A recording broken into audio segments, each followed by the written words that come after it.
بيبدأ الفيلم بمجرم جديد اسمه بين، وبيقول له عليه الرجل المقنع، وهو بينقذ عملية سطوة على طيارة فيها دكتور اسمه بافل، وبيخطفه لأنه رفض عرض منه إنه يشتغل معاه. أكيد دكتور بافل عالم كبير، وأكيد باين عاوزه في مصلحة فيها خراب، طبعا باستخدام العلم. وفي يوم هارفي دينت اللي الحكومة عملت له أجازة رسمية نسبة لهارفي دينت اللي الكل فاكره بطل وضحى بنفسه علشان المدينة، وهو اصلا راجل وسخ. المفوض جوردن كان طالع المفروض يقول كام كلمه كده يمجد فيهم هارفي، بس كان في حته في ضميره كده لسه تعبان وعاوز يرتاح ويحكي للناس كلها عن الحقيقه، فكان مجهز ورقه مكتوب فيها كل اللي حصل، وان باتمان هو اللي انقذ ابن جوردن من هارفي مش العكس. ولكن بيحس انه مش وقته، وبيشيل الورقه في الجاكيت وبيطلع على المنصه يطبل لهارفي دينت.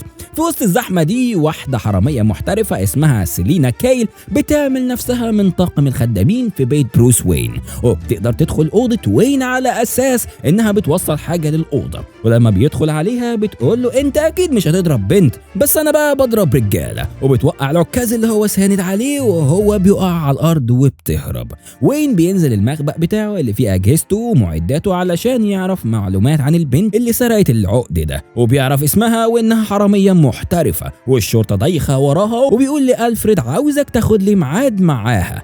ألفريد بيقول له انا ممكن اخد لك ميعاد مع القرد طالما ده هيرجعك لحياتك. وبنعرف هنا ان وين ساب جوثم بعد موت هارفي ورجع بعد 7 سنين، ومن يوم ما رجع وهو عايش في اكتئاب وقافل على نفسه. الشرطه بتلاقي جثه لولد عنده 16 سنه في نفق من انفاق الصرف الصحي، وبيجي شرطي اسمه بليك وبيقول لهم انه يعرف الولد من ميتم اسمه سانت سويزرن، وبيروح الميتم بيسأل عنه مدير الميتم، بيقول له ان الولد كبير وانهم ما عندهمش موارد علشان يسيبوا عيل عنده 16 سنه في الميتم. بيسألوا مؤسسة بروس وين ما بقتش تتبرع للميتم، بيقول له لا ما بقوش يتبرعوا السنين الأخيرة. البت كيل بعد ما سرقت وين ونزلت من البيت شقطت راجل عضو في الكونجرس علشان يوصلها البيت، وباين كده الراجل حب الموضوع وطول عندها. قامت مراته وبلغت الشرطة انه مفقود ولازم يلاقوه. كيل بعد ما اخدت بصمات وين، طبعا هي مش واخداها من حلاوه بصماته يعني، راحت تسلمهم لجون داجيت علشان ليها مصلحه معاه، وكانت واخده الراجل اللي شقطته ده من قدام بيت وين معاها. ولما داجيت خد منها البصمات قال لها امك في العش ولا طارت، وكان عاوز يقتلها بس هي كانت سابقاه بخط واخده احتياطات، والبوليس وصل على طول انهم متتبعين موبايل الراجل اللي معاها عضو الكونجرس ده. ولما البوليس دخل عملت نفسها بريئه وقعدت تصوت على اساس انها ضحيه وعرفت تهرب. والبوليس اخذ الراجل اللي كانوا بيدوروا عليه، واثناء مطاردتهم لداجيت وعصابته ونزلوا بلاعه مجاري، وحصل تحت انفجار كبير، وكان مع القوه اللي نزلت البلاعه المفوض جوردن، والعصابه بتخطفه وبيكونوا شغالين مع بين اللي قلنا عليه في اول الفيديو. بيطلع عامل شبكه اجراميه كبيره جدا مقرها في انفاق المجاري، ولما رجالته بتنزل له جوردن بيفتشوه وبياخدوا منه سلاحه وبيلاقوا معاه الورقه اللي كان مكتوب فيها اللي حصل يوم موت هارفي. وبعد كده جوردن بينط في مجرى المياه وبيهرب منهم، والبوليس بيلاقيه وبينقله للمستشفى. بليك بيروح لبروس وين بيته وبيحكي له اللي حصل، وبيقول له ان جوردن محتاجه ومحتاج باتمان. وين بيحاول يخبي عنه ان هو باتمان، بس بليك بيقول له انه عارف، وبيحكي له قصته لما كان في ميتم سانت سويزرن اللي مؤسسته كانت بتموله، وبيقول له مش عارف ليه بتحمل نفسك مسؤوليه موت دينت، بس انا لسه مؤمن بباتمان. وين بيساله ليه بتقول ان مؤسسه وين كانت بتمول الميتم، بيقول له علشان التمويل وقف. واضح انك لازم تطلع من عزلتك دي وتهتم بشويه تفاصيل لعل حد محتاج مساعده. بروس بيقول لألفريد عرفت حاجة عن بين، قال له إن مرتزق وتبع جون داجيت وهو اللي جابه هنا، وبيقول له هكمل بحث عنك وبلغك. وبيسأله ليه المؤسسة ما بقتش تمول المياتم في المدينة، بيقول له لأن المؤسسة كانت بتمول فلوس أرباح شركة وين ودلوقتي ما فيش أرباح، وبيطلب منه يحجز له ميعاد في المستشفى اللي بيتعالج فيها جوردن. ولما بيروح له وبيتكلم معاه جوردن بيقول له باتمان لازم يرجع. بروس بيقابل كيل في حفلة جمعية خيرية وبيرقص معاها وبيتكلموا، وبتقول له ما بلغتش الشرطة ليه؟ بيقول لها عندي صديق بيخلص لي الحوارات دي بعيد عن الشرطة. وبعد ما بيفضل يتكلم معاها وبيقول لها تاريخها، لقيته بياخد منها العقد اللي سرقته، ولما بيطلع من الحفلة بيلاقيها قلبته وسرقت عربيته، وبيكلم ألفريد بيجي ياخده. بروس بيروح لفوكس الشركة، وفوكس بيقول له ايه اللي طلعك من جحرك؟ بيقول له دمك لسه خفيف بالرغم من انك ضيعت فلوسي. وفوكس بيقول له انت اللي ضيعت فلوسك لما حولت كل ميزانية الابحاث على مشروع الانصهار، وبعدين وبين انت وقفته، يبقى اكيد شركتك مش هتعلى. بروس بيساله في ايدي ايه اعمله دلوقتي، بيقول له ان المفروض يشغل الاله، بيقول له ما اقدرش يا لوشيوس، بيقول له خلاص ما تعملش حاجه، امتلاكك لاكثريه اسهم الشركه ملجم داجت، وحاليا بنرسم مستقبل برنامج الطاقه مع ميراندا تايت لانها بتؤيد المشروع ده جدا وهي ذكيه جدا وجميله برضه. وبيغمز له كده، بروس بيبص له بيقول له خلاص يا عم انا عايز مصلحتك بس، وبيقول له وريها الاله. بروس بيقول له هفكر في الموضوع. وبعدين فوكس بيقول لبروس تعالى افرجك على حاجه كده، وبيدخلوا المعمل اللي كان بيعمل فيه اسلحه وعربيات باتمان، وبيوري له طياره جديده مطوره بتقدر تلف في المدينه كلها وحوالين المباني، وبيقول له في منها باللون الاسود كمان. بروس بيقرر يرجع بشخصية باتمان، وألفريد بيقول له لو فعلا قررت ترجع لنشاطك لازم تسمع كل حاجة عن بين، وبيقول له انه اتولد في جحيم على الارض، حرفيا بؤرة في الارض كده بيترمي فيها الناس علشان يتعذبوا ويموتوا، ولما هرب من هناك اتدرب على ايد راس الغول اللي دربه. بروس بيقول له يعني بين كان عضو في عصبة الظلال، والفريد بيقول له واتطرد منها كمان، واي راجل راس الغول شايف انه خطر ما ينفعش العب معاه. بروس بيقول له لو كلامه ده صح يبقى المدينة محتاجاني. بيقول له المدينة محتاجة بروس وين، معرفته وموارده مش جسمه وحياته. وبيقول له رجوعك للماضي بيخوفني. بين ورجالته بيقتحموا شركة تداول بورصة يعني، وبيسيطروا عليها، ومن جوه بيحاولوا يسيطروا على فلوس البورصة ومكتب التداول ده، والبوليس بيوصل بيحاولوا يسيطروا على فلوس البورصة ومكتب التداول ده. البوليس بيوصل وبيقطع عنهم النت، وبين بيلم رجالته وبيهربوا. واثناء مطاردته الشرطة ليهم الظلام بيملى المدينة، وبيرجع بطل جوثام باتمان، بس البوليس بيسيب المجرمين وبيطارد باتمان وعاوزين يمسكوه، بس بيهرب منهم بعد ما بينقذ الرهائن وبيسلمهم العصابة. كيل بتروح لداجت تسرقه وبتدور على الحاجة اللي كان واعدها بيها بس ما بتلاقيش حاجة، ولما بيدخل عليهم بتهدده بالسلاح وبتقول له فين البرنامج الصفحة البيضاء، بيقول لها قصدك البرنامج اللي بتحط فيه اسم اي شخص وتاريخ ميلاد وفي ثواني كده تمسحه من كل قواعد البيانات اللي على وجه الارض. مش شايفه ان الموضوع عبيط وصعب بيتصدق، وبيقول لها انه كذب عليها ومفيش حاجه اسمها كده. وفجاه رجالته بيتجمعوا عليها وبيظهر باتمان ويفضلوا يكسروا فيهم هو وكيل لحد ما بين ورجالته بيجوا ويضربوا عليهم نار، بيضطر يهرب هو وكيل. ولما بيبعدوا عنهم بيقول لها انهم ما كانوش مجرد قطاعين طرق، وبيقول لها انا انقذت حياتك ومقابل ده عملت ايه ببصمات بروس وين. بتقول له يعني بروس وين ما كانش بيفتي لما قال انه عنده صاحب جامد بيخلص اي حاجه. وبتقول له بعتهم لداجت مقابل حاجه مالهاش وجود اصلا. بيقول لها هيعمل ايه بيها؟ بتقول له ما اعرفش، بس كان مهتم قوي باللي حصل في البورصه، وبتسيبه وبتختفي فجاه. لما بروس وين بيرجع البيت ألفريد بيفضل يلومه انه رجع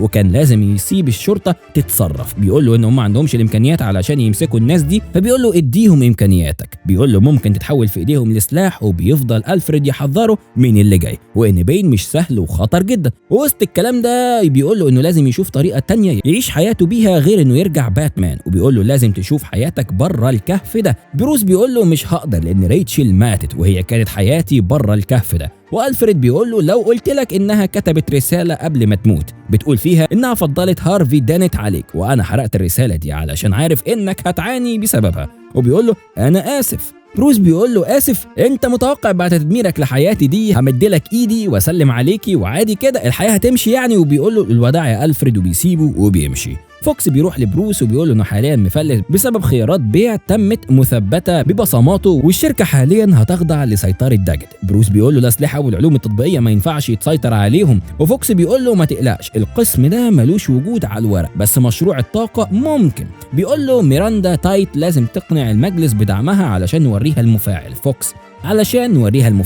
فوكس بيقول له هنجتمع بيها بعد نص ساعه، البس هدومك وتعالى. وفعلا بيروحوا يقابلوهم، ولما بتشوف بروس وين والمفاعل بتاعه بتقول له من 3 سنين في عالم روسي كتب انه ممكن استخدام التفاعلات الاندماجيه كسلاح. بروس بيقول لها لو الآلة دي اشتغلت جوثام هتتعرض لخطر كبير. بتقول له انا قلت لك ان العالم ده مات في حطام طياره من 6 شهور. وهنا نعرف بين كان عاوز ايه من دكتور بافل وهو رفض. وهنا بروس بيقول لها اكيد هيجي حد يكمل اللي بافل بدأه وهيقدر يحول الطاقة دي لسلاح نووي. وبيقول لها عاوزك تسيطري على شركات وين وعلى المفاعل ده وما تعمليش بيه حاجة لحد ما نضمن سلامته، ولو ده ما حصلش فككيه او غرقيه في المية. جون داجت بيطرد بروس من الشركة لانه طبعا ما بقاش يملك اي حاجة فيها حاليا، وبيتجنن لما ميراندا بتاخد منصب عالي في الشركة. وبيروح لبين بيقول له خطتنا ما كانتش كده، انا دفعت لك فلوس كتير علشان استفاد منك وابقى رئيس شركات وين. وبين بيقول له انا استفدت من فلوسك ومن بنيتك التحتية، وبيقول له انا شر لابد منه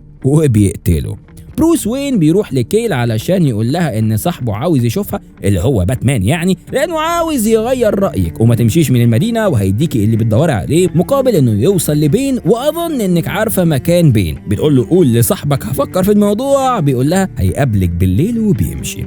بالليل فعلا بيروح يقابلها في الانفاق وبتقول له بين بيقول لك انك ممكن تجيب لي الصفحه البيضاء، بيقول لها على حسب هتستخدميها ازاي، انا بعدته عن الاشرار على قد ما اقدر. بتقول له لسه مش واثق فيا، طب ازاي اغير رايك فيا؟ بيقول لها خديني لبين الاول، وبتقول له تمام على مسؤوليتك. واول ما بيوصلوا بتسلموا تسليم اهالي لبين بنت الخاينه دي، وبين بيكشف قدامها حقيقه ان باتمان هو بروس وين، وبيفضلوا يكسروا في بعض هما الاتنين. وبين بعد كده بيوريه انه قدر يوصل لترسانه الاسلحه بتاعته، وبعد كده بروس بيغمى عليه من كتر الضرب باين فيه.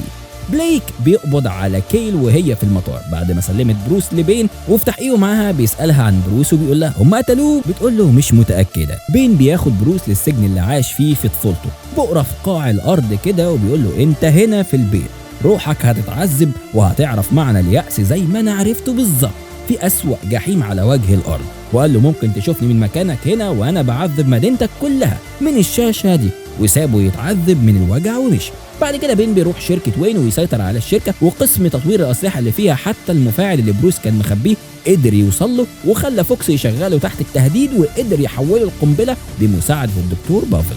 لما الشرطة بتحدد مكان بينه وبتنزل له تحت الأرض ولسه بيكونوا هيوصلوا له، بيفجر القنابل اللي زارعها تحت الأرض وبيهد الأنفاق عليهم وبيتحبسوا تحت الأرض، وبيفجر ملعب كورة في ماتش كبير جدا بعدد جماهير كتير، وبيطلع للناس وبيقول لهم على محتوى الورقة اللي كانت في جيب جوردن اللي فيها حقيقة هارفي دينت، وبيقول لهم ان الايام اللي باقيه للمدينه دي مش كتير، وانه هيدمرها بالقنبله النوويه اللي استخرجها من المفاعل، وبيقتل قدامهم دكتور بافل الراجل الوحيد اللي يقدر يوقف القنبله، وبيحرر كل المساجين اللي في البلد، والفوضى والدمار بيملوا المدينه. ولما رئيس الدوله بيبعت دعم وقوات من الجيش لجوثام، رجاله بين بتقابله على الكوبري، وواحد منهم بيقول لقائد الجيش لو حد عدى الكوبري ده المدينه مش هيبقى فيها شخص سليم. بروس بيكون في السجن بيأهل نفسه من تاني علشان يقدر يقف على رجله ويعرف يسد قدام بين، ودكتور السجن بيعالجه، ولما بيتحسن بيتدرب على ازاي يقدر يهرب من السجن ده. على الناحيه التانيه بقى بيجمعوا الباقي من ضباط المدينه وبيحاولوا يعملوا اي حاجه يوقفوا بيها بين ورجالته، وعملوا فيها ابطال، وفي الاخر اتمسكوا واتعرضوا على محكمه عاملينها شويه مجرمين بقوانين مختلفه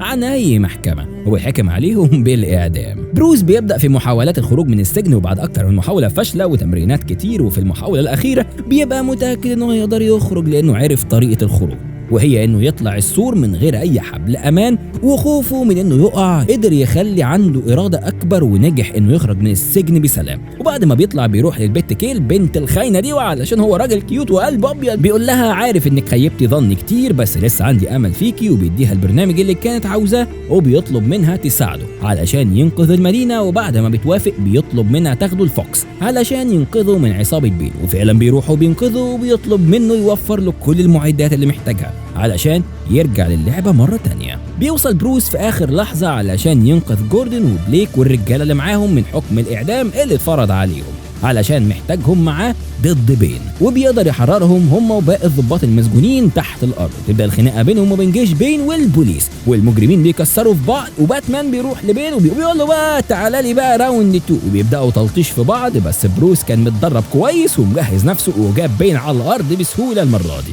ولما بيسالوا عن زرار التفجير بتظهر ميراندا تايت ومعاها زرار التفجير، وبتطعن بروس بخنجر، وبتكتشف انها بنت راس الغول، وهي اللي كانت في السجن وقدرت تهرب منه بمساعده بين، وهي اللي انقذته من هناك. وبعد ما بتدوس على زرار القنبله دي ما بتفرقعش وما بيحصلش حاجه، لان بروس ادى لجوردن جهاز بيشوش على الاشاره اللي جايه للقنبله، ويقدروا انه يحطوا عليها. ميراندا بتسلم باتمان لبين وبتروح عشان تتصرف مع جوردن، وكيل بتقرر تبقى انسانه لاول مره، وبتروح تنقذ باتمان من بين وبتاخده، وبيروحوا يوقفوا ميراندا. وبعد مطارده طويله جدا العربيه اللي فيها القنبله بتتدمر وميراندا فيها، وقبل ما تموت بتفعل القنبله، وما بيكونش فيه اي طريقه علشان القنبله تقف ولازم يتصرفوا. فباتمان بيربط القنبله في الطياره بتاعته وبيودع جوردن وكيل، وبيطير بالقنبله فوق الخليج بعيد عن المدينه وبتنفجر بيه.